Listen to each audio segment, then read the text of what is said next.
আকাশবাণী কলকাতা, সমীক্ষা। শিরোনাম ভোটে পরিবেশ ইস্যু নয় কেন, লিখেছেন সুগত বন্দ্যোপাধ্যায়। ভোটবঙ্গে রাজনৈতিক নেতা নেত্রীরা ব্যস্ত সন্দেশখালি থেকে চাকরি বিক্রি, রেশন দুর্নীতি থেকে নাগরিকত্ব, হাজারো ইস্যুতে একে অপরকে আক্রমণের নিশানা করতে। কিন্তু ভোটের প্রচারে এখনও পর্যন্ত কোনো পক্ষকেই বলতে শোনা যায়নি জলবায়ু পরিবর্তন মোকাবিলায় তাদের পরিবেশ ভাবনা কী। দুশ্চিন্তা বাড়িয়ে চলেছে বর্জ্য। নিত্য নতুন ইলেকট্রনিক্স সামগ্রীর ব্যবহার বাড়ছে। খারাপ হলে তা বাতিল করে আমরা নতুন জিনিস কিনছি, কিন্তু সেই পুরনো সামগ্রীটি পরিবেশ সম্মতভাবে নষ্ট করার ঠিকঠাক পরিকাঠামো গড়ে ওঠেনি। ফলে পরিত্যক্ত ইলেকট্রনিক্স সামগ্রী মানব শরীরের পক্ষে বিপজ্জনক হয়ে উঠছে। এ ব্যাপারে সচেতনতার অভাব রয়েছে। রাজনৈতিক দলগুলি কি ভাবছে ভোটের প্রচারে গিয়ে একবারের জন্যেও কি তা বলছে? আসলে বিষয়ের অগ্রাধিকারে পরিবেশ কখনোই গুরুত্ব পায় না। বেনজির তাপপ্রবাহে পুড়লেও না, ঘন ঘন বানের জলে ভাসলেও না। পরিবেশ আন্দোলনের সঙ্গে যুক্ত ৭০টি সংগঠন এক যৌথ বিবৃতিতে বলেছে, গণতন্ত্রের ভবিষ্যৎ নিশ্চয়ই একটা গুরুত্বপূর্ণ বিষয়, কিন্তু দূষণমুক্ত বাতাস আর পরিশ্রুত পানীয় জলের নিরাপত্তা না থাকলে মানুষ এইসব নিয়ে ভাবার সময় পাবে?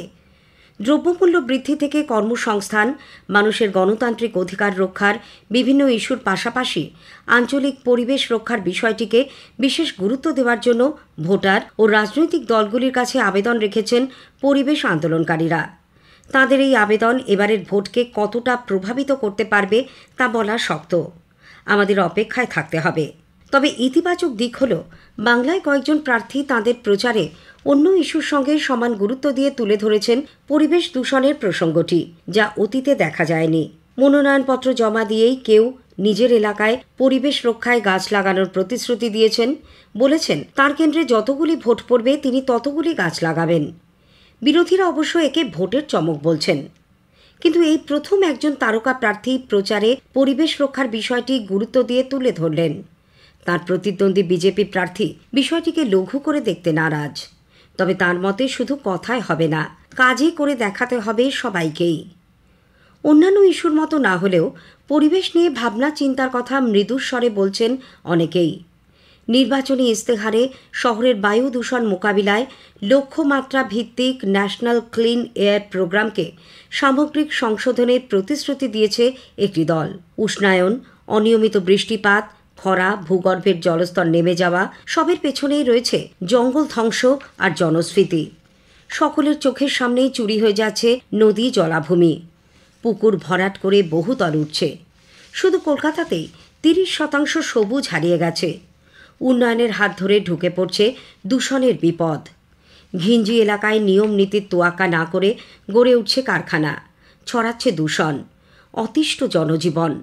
রাজনৈতিক পৃষ্ঠপোষকতার জন্য থামানো যাচ্ছে না বেআইনি নির্মাণ। দুর্ঘটনা ঘটে গেলে নড়ে চড়ে বসে প্রশাসন।